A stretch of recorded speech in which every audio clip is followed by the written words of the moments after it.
Welcome back ناظرین. ہمیں general Abdul Qayyum صاحب نے جوائن کیا, مسلم لیگ نون کے سینئر رہنما. بہت شکریہ جنرل صاحب ہمیں پروگرام میں جوائن کرنے کے لیے. آپ کیا کہیں گے, پیپلز پارٹی رائٹ ناؤ ابھی تک اس نے ڈیسائیڈ نہیں کیا ہے. 243 پہ اس نے کہا کہ کنسنسس ہے, ہم 243 پہ آپ کے ساتھ کھڑے ہیں, لیکن باقی کسی چیز کو اس نے کیٹیگوریکلی ایکسیپٹ نہیں کیا ہے. تو ایسے میں پیپلز پارٹی کی سپورٹ تو آپ کو درکار ہے 27ویں آئینی ترمیم کرنے کے لیے. یا دیکھیں, بنیادی طور پہ بات یہ ہے کہ آئین کے اندر امینڈمنٹس تو پوری دنیا میں ہر کانسٹیٹیوشن کی امینڈمنٹ ہوتی رہتی ہیں, اور آپ نے دیکھنا یہ ہے کہ یہ امینڈمنٹ کیا ہے. ابھی جو امینڈمنٹ سجیسٹ ہوئی ہیں یہ آرٹیکل 243 کی, جس پہ پی والے کہتے ہیں ہم ایگریڈ ہیں. اس کے علاوہ 160 کی ہے NFC ایوارڈ میں, اور یہ بڑی جینوئن بات ہے کہ آپ کے پاس, مرکز کے پاس اگر ریسورسز نہیں ہوں گی تو یہ ڈیٹ سروسنگ اور کبھی ارتھ کوئک ہے تو کبھی فلڈز ہیں تو کبھی کیا ہے, تو کہاں سے, تو اس میں 10% انکریز کی بات ہے. آئی ایم شیور کہ پیپل پارٹی کے لوگ جو ہے وہ اس کو انڈرسٹینڈ کرتے ہیں اور اس کی کنسنسس کے ساتھ ہی آگے جا سکیں جیسے پرائم منسٹر نے کہا ہے. اور مجھے کوئی ڈاؤٹ نہیں ہے کہ یہ ساری امینڈمنٹس بڑی جائز اور وہ ٹھیک ہیں. آپ دیکھیں کہ آرٹیکل 199 اور 200 میں یہ سپریم جوڈیشل کمیشن جو ہے اس کا زیادہ رول ہوگا اپائنٹمنٹ آف ججز میں, تو اس میں ابھی آپ کو کیوں اس میں شک ہونا چاہیے. پھر آپ کو 9 ممبر فیڈرل کانسٹیٹیوشنل کورٹ کی بات ہو رہی ہے, یہ پیپل پارٹی کا اپنا پوائنٹ تھا, بی کا بھی تھا, ان کے مینیفیسٹو میں بھی تھا. پھر یہ ہے ججز کی ایجز کا تھوڑا 68 سے 70 تک بڑھانے کی. پھر ہے یہ جو ہے نا چیف, یہ جو آپ کا الیکشن کمیشن ہے اس کی ان کیس آف ڈیفرنس اس کو سپریم جوڈیشل کمیشن کی طرف بھیج دیا جائے گا. تو آئی تھنک کہ, اور دین ویری امپارٹنٹ کہ ایجوکیشن اور ہیلتھ یہ پہلے صوبوں میں ہیں اور یہ تسلی بخش نہیں چل رہے. ان کو پتہ ہے ہر صوبے کا سٹینڈرڈ مختلف ہے اور ڈیٹریٹ ہو رہا ہے, تو اس کو اگر مرکز کی میں رول ہو جائے گا تو بہتری آئے گی. تو میرے خیال میں یہ ساری ایسی چیزیں نہیں ہیں جس میں کسی کے اقتدار کو طوالت مل رہی ہو یا کوئی ایک پارٹی کا مفاد ہو یا ایک جماعت جو حکومت میں اس نے ہمیشہ حکومت کے اندر رہنا ہو. تو میرے خیال میں کہ یہ ویلڈ چیزیں ہیں اور ان کو. اچھا, میں ایک ایک کر کے آپ سے اس پر کامنٹس لوں گا. سب سے پہلے بات کرتے ہیں کمانڈر آف ڈیفنس فورسز کا ایک نیا عہدہ اگر کریٹ ہو جاتا ہے, اس کو آپ کس طرح سے دیکھتے ہیں اس آئینی ترمیم کے نتیجے میں, چونکہ آپ کا خود بھی فورسز سے تعلق رہا ہے.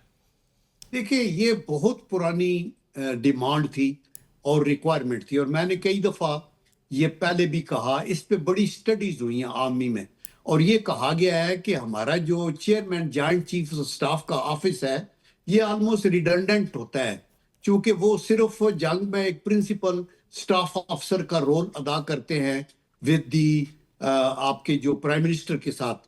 تو اس کو دنیا کے اندر ابھی چیف آف ڈیفنس سٹاف کا عہدہ ہے.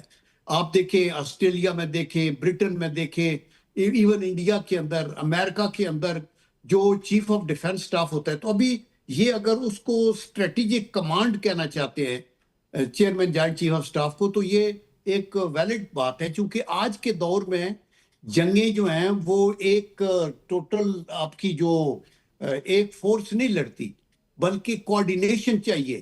آرمی, نیوی, ایئر فورس آپ کی جو سی کے اوپر ہے, پھر سب سی جو ریکوائرمنٹ ہے, پھر اسپیس کی جو ہے, تو یہ ساری چیزوں کو کوارڈینیٹ کر کے چلانے کے لیے آئی ایم شیور کہ یہ ریکوائرمنٹ ہے کہ ایک اسٹریٹجک کمانڈ ہیڈ کوارٹر ہو جو ساری چیز کو ایک آرٹیکولیٹ کرے. اور یہی آپ کیا سمجھتے ہیں اس کی پاورز کی بات کی جائے, کمانڈر آف ڈیفنس فورسز کی اگر کوئی عہدہ کریٹ کیا جا رہا ہے اس کی پاورز کیا ہوں گی, اور کیا وہ پاورز جو ہے کسی بڑے عہدے کے ایکول ہوں گی, اس سے کم ہوں گی؟ اس حوالے سے کیا انفارمیشن ہے؟ دیکھیں, مجھے تو ابھی نہیں پتا, اس کی ڈیٹیلز سامنے آئیں گی. ابھی تو جو امینڈمنٹ پہ لکھا ہوا ہے وہ یہی ہے کہ chairman joint chief of staff کا جو ہے پوسٹ, اس کو جو اسٹریٹجک کمانڈ کہا جائے گا. تو اب جب کمانڈ کی بات آ جاتی ہے, چونکہ chairman joint chief of staff تو کمانڈر نہیں ہے, وہ تو ایک principal staff officer to the prime minister ہے. تو جو اسٹریٹجک کمانڈ ہے جس کی اسینشلی ضرورت ہے, تو میرے خیال میں وہ کوارڈینیشن پرپز کے لیے ہے, جو ماڈرن بیٹل فیلڈ کی ریکوائرمنٹ ہے, اور ڈیٹیلز آئیں گی تو ہمیں پتہ چلے گا. میں آپ تو یہ اپنی ایز پر یو جو آپ کے پاس ابھی تک انفارمیشن ہے اس کے مطابق chairman joint chief of staff کے عہدے کا نام تبدیل کیا جا رہا ہے. جی میرے خیال میں یہ ہے. ٹھیک.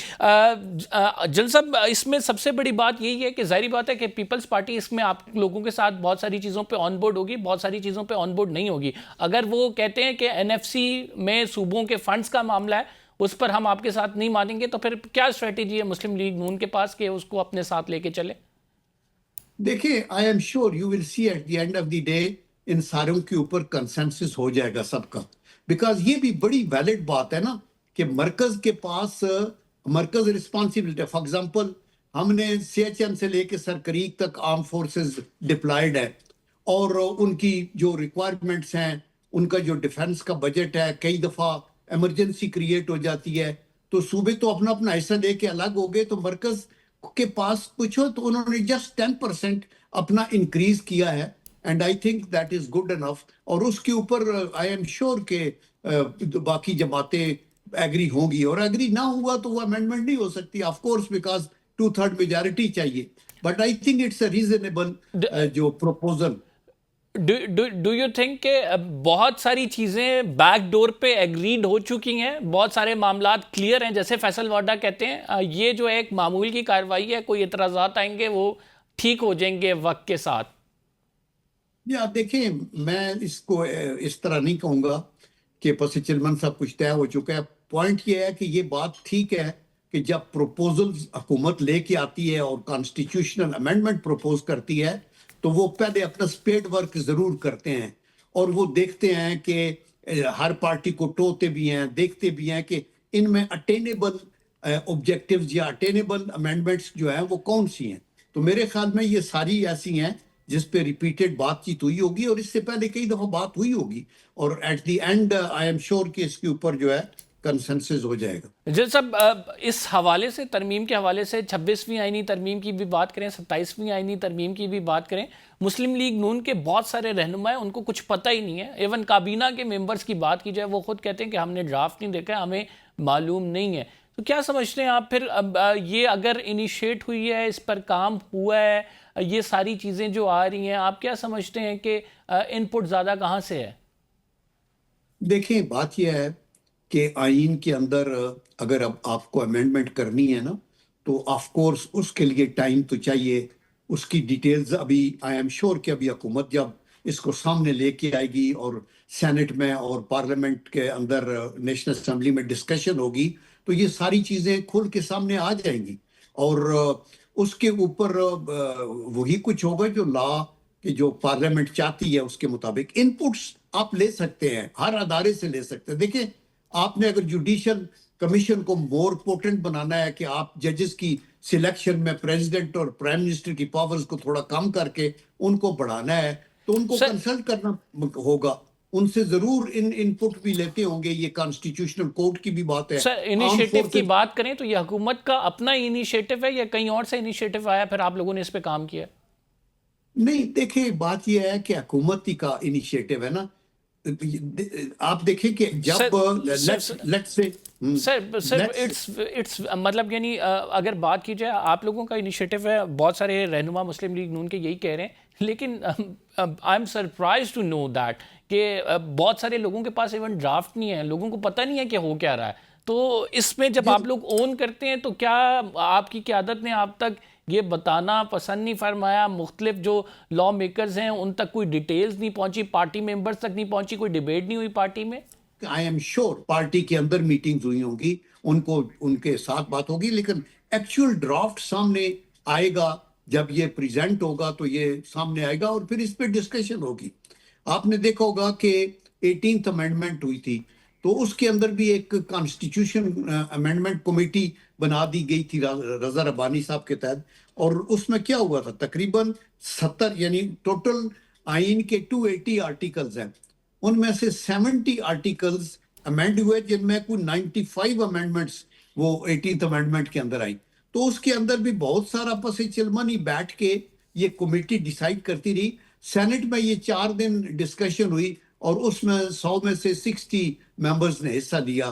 تو بہرحال ان پرنسپل یہ پوائنٹ ٹھیک ہے کہ جب آپ دورست کو امینڈمنٹ آئین میں کرنا چاہیں تو ان پہ ڈیلیبریشنز ہونی بڑی ضروری ہے، پارلیمنٹ کے اندر بھی باہر بھی، جو تھنک ٹینکس ہیں، جو رائٹرز ہیں، جو ٹاک شوز کے اندر جو لکھتے ہیں ان کو، تاکہ یہ سالڈ ہو۔ ابھی یہ جو امینڈمنٹیں ہیں یہ آئی تھنک بڑی موسٹ اسینشیل ہیں، اور ان کے اندر کوئی اتنی لمبی وہ راکٹ سائنس ہے نہیں، بیکاز مرکز کا پتہ ہے کہ ریسورسز کم ہوتی ہیں، ان کو یہ چاہیے۔ اور اسی طرح نہیں health سر، اور ایک education جگہ department- جل صاحب آپ خود کہہ رہے ہیں کہ اس پہ ڈیبیٹ ہونی بڑی ضروری ہے، کوئی بھی آئینی ترمیم آئے، پھر آپ آن کنٹریری ٹو دس کہہ رہے ہیں کہ اتنی بڑی کوئی راکٹ سائنس بھی نہیں ہے، آئے گی تو فوراً ایکسیپٹ ہو جائے گی۔ ڈیبیٹ ہونی چاہیے یا نہیں ہونی چاہیے، اس میں آپ کی کیا رائے ہے؟ میں یہ نہیں کہہ رہا کہ آئے گی تو فوراً ایکسیپٹ ہو جائے گی، میں صرف یہ کہہ رہا ہوں کہ یہ چیزیں جو ہیں یہ سمپل ہیں، اس میں سارے ایگری ہو جائیں گے۔ آلریڈی حکومت جب یہ ڈرافٹ لے کے آ رہی ہے تو انہوں نے اسپیڈ ورک کیا ہوگا، انہوں نے لا ایکسپرٹس کو دیکھا ہوگا کیا۔ اس کے علاوہ بھی لیگل جو مائنڈ کے جو لوگ ہیں وہ آپ کو بتائیں گے کہ اس کے اندر کوئی آسمان تو ایسا گرنے والا نہیں ہے نا۔ تو کوئی بہت بڑی امینڈمنٹ آپ کو کرنی ہو، مثلاً آپ نے سسٹم پارلیمنٹری سے پریزیڈنشل لے کے جانا ہے، یا آپ نے کوئی اور بڑی چیز اس کے اندر کرنی ہے، تو اس کے اندر اور زیادہ ڈیلیبریشن ہوتی ہے۔ بٹ اس کے اندر بھی آئی ایم شیور ہر بندے کا ویو پوائنٹ، ہر پارٹی کا ویو پوائنٹ، اور پھر ایک کنسنسس کے ساتھ ہوگی تو ہو سکے گی نا۔ کنسنسس کے بغیر کوئی اس کو بلڈوز تو نہیں کر سکتا جب تک ووٹ نہیں ہو۔ ٹھیک، آپ کو پتہ ہے پیپل پارٹی کا بڑا ووٹ ہے، نون کا ہے، باقی جی، پارٹیاں ہیں، تو وہ انشاءاللہ you will see it will be smoothly done. Thank you very much. General صاحب ہمارے ساتھ موجود تھے، اپنی رائے کا اظہار، کنسنسس سے تمام معاملہ ہوگا۔ فی الحال کے لیے اتنے ہی، پروگرام کا ٹائم ختم ہو گیا ہے۔ قمر زیدی کو اجازت دیجیے، اللہ نے کے بان۔